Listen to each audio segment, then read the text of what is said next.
Hi friends, share বাজার রহস্য চ্যানেলে আপনাদের স্বাগত। আশা করি আপনারা ভালো আছেন এবং সুস্থ আছেন। ফ্রেন্ডস, নিফটি এক ইন্টারেস্টিং জায়গায় বন্ধ হয়েছে, 25,152, অর্থাৎ 100 পয়েন্ট নিচে। ফার্স্টে একটা 100 পয়েন্টের র্যালি দিয়েছিল, তারপরে কিন্তু পুরো নেগেটিভে চলে আসে। পুনরায় আবার কিন্তু 25,000-এর কাছ থেকে কিন্তু র্যালি দিয়ে 25,152-তে ক্লোজিং দিয়েছে। ব্যাংক নিফটি কিন্তু কনসলিডেট করছে 51,153, সেখানে 9 পয়েন্ট উপরে ক্লোজিং দিয়েছে। ইন্টারেস্টিং জিনিস যেটা হয়েছে আজকে সেটা হচ্ছে কি বলে, ডিআইআই 2,691 কোটি টাকার মাল কিনেছে, অন্যদিকে এফআইআইও 3,260 কোটি টাকার মাল কিনেছে। অর্থাৎ মানে কি, টোটাল যে ডাটাটা বেরোচ্ছে অত্যন্ত হ্যাপাজার। আজকে দুজনে মিলে প্রায় 6,000 কোটি টাকার মাল কিনেছে। আজকে উল্লেখযোগ্য শেয়ারগুলোর মধ্যে ধরুন, নিফটির শেয়ারের মধ্যে ধরুন রিলায়েন্স বাদ দিলেও কিছু নতুন শেয়ার কিন্তু আজকে ভালো মুভমেন্ট করেছে। যেমন ধরুন পিএনবি হাউসিং ফাইন্যান্স, দীর্ঘদিন পরে আমরা কিন্তু শেয়ারটাকে নিয়ে চর্চা করেছিলাম। শেয়ারটা কিন্তু আস্তে আস্তে করে উপরের দিকে যাওয়ার চেষ্টা করছে। টাটা মোটর ভালো পারফর্ম করেছে, বিড়লা সফট ভালো পারফর্ম করেছে, কিন্তু অধিকাংশ কিন্তু পোর্টফোলিওতে কিন্তু নেগেটিভ। কারণ সেলিং শুরু হয়ে গেছে মিড ক্যাপ এবং স্মল ক্যাপ শেয়ারগুলোতে। ঠিক আছে, সুতরাং মার্কেট এই মুহূর্তে মানে বুঝে কাজ করা একটু কমপ্লিকেটেড মনে হবে। সবই যাই করুন না কেন, লং টার্ম ভিউতে করতে থাকলে কোনো অসুবিধা নেই, কিন্তু যদি শর্ট টার্ম ভিউ নেন তাহলে কিন্তু সমূহ বিপদ।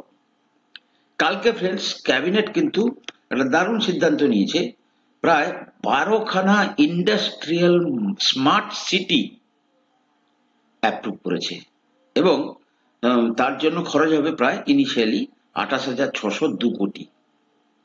মিনস গভর্নমেন্ট তার অবজেক্টিভ থেকে কিন্তু বেরোচ্ছে না। গভর্নমেন্ট যে একটা অর্থনীতিতে গতি আনতে চাইছে, এগুলো কিন্তু তার একটা বড় উদাহরণ। কিছুদিন ধরে একটা সমস্যা নিয়ে প্রবলেম চলছিল, সেটা হচ্ছে কম্পিটিশন কমিশন অফ ইন্ডিয়া তারা কিন্তু অ্যাপ্রুভ করছিল না রিলায়েন্স এবং Disney partnership.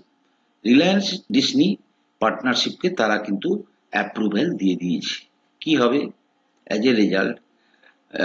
Reliance will be number one company, number one entertainment company in India.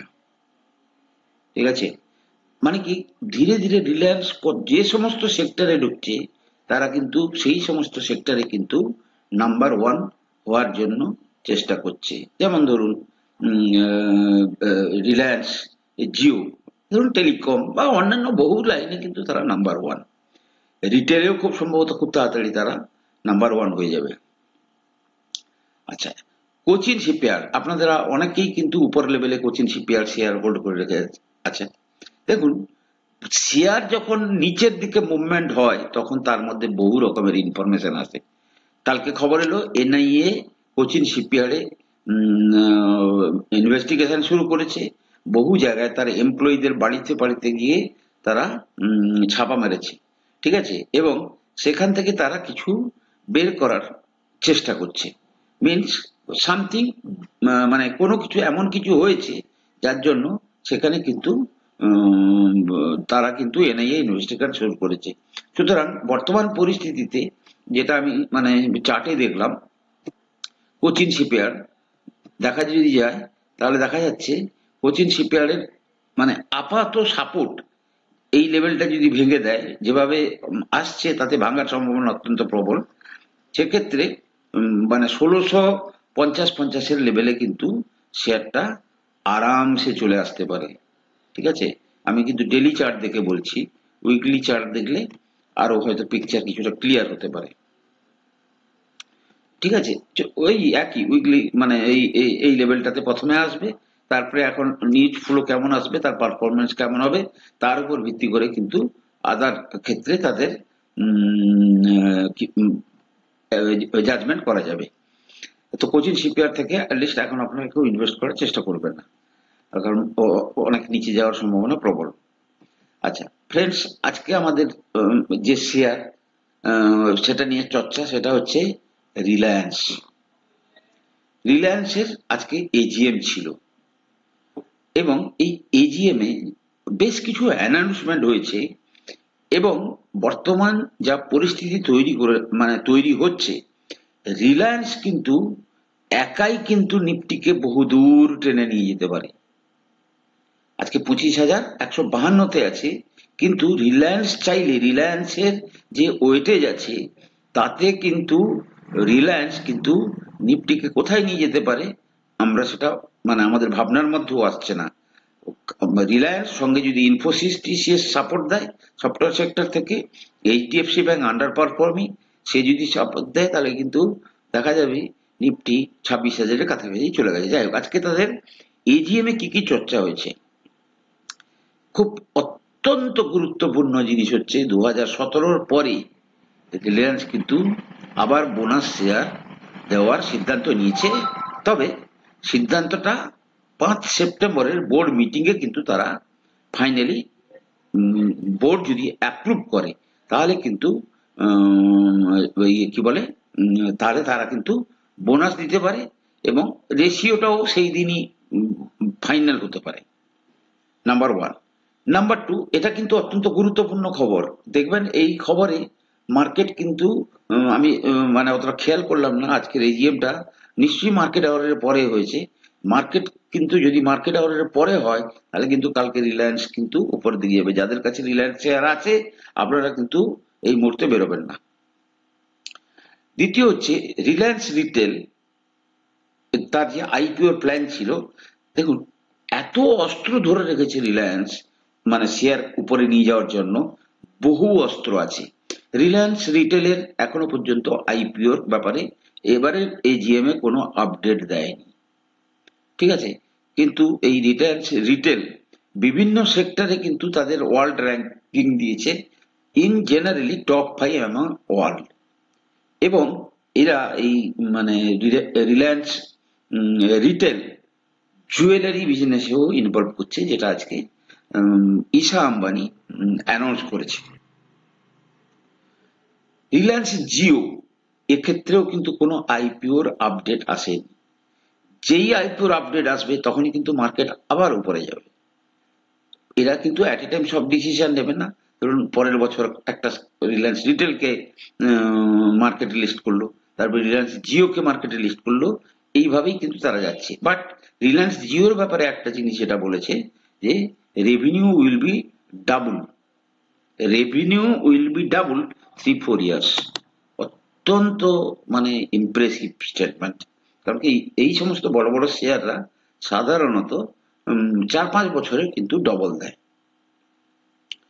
Reliance clean and green এনার্জির ক্ষেত্রে বলেছে যে আমরা নেট কার্বন জিরো এমিশন সেটা কিন্তু আমরা, তাদের মিশনটা হচ্ছে বাই 2035 পর্যন্ত আমরা নেট কার্বন জিরো হয়ে যাব, ঠিক আছে, রিলায়েন্স ক্লিন এবং গ্রিন এনার্জির দিক দিয়ে। আর মুকেশ আম্বানি সাকসেশন প্ল্যান, কাকে ছাড়ছেন এখনো পর্যন্ত কিন্তু তিনি কোনো সিদ্ধান্তের কথা বলেননি। এছাড়াও strong presence on artificial intelligence, এবং রিলায়েন্স জিও ব্রেন বলে একটা আছে, যেটা ক্লাউড স্টোরেজ 100 জিবি পর্যন্ত ফ্রি দেওয়ার চেষ্টা করছে। অর্থাৎ যেভাবে গুগল ফুগুল দিয়ে আমরা ব্যবহার করি সেই লাইনেও কিন্তু তারা আসার চেষ্টা করছে। ফ্রেন্ডস, রিলায়েন্স যাদের কাছে নেই আপনারা কিন্তু যে কোনো ডিপে কিন্তু নেওয়ার চেষ্টা করবেন, কিন্তু উপরে নেবেন না।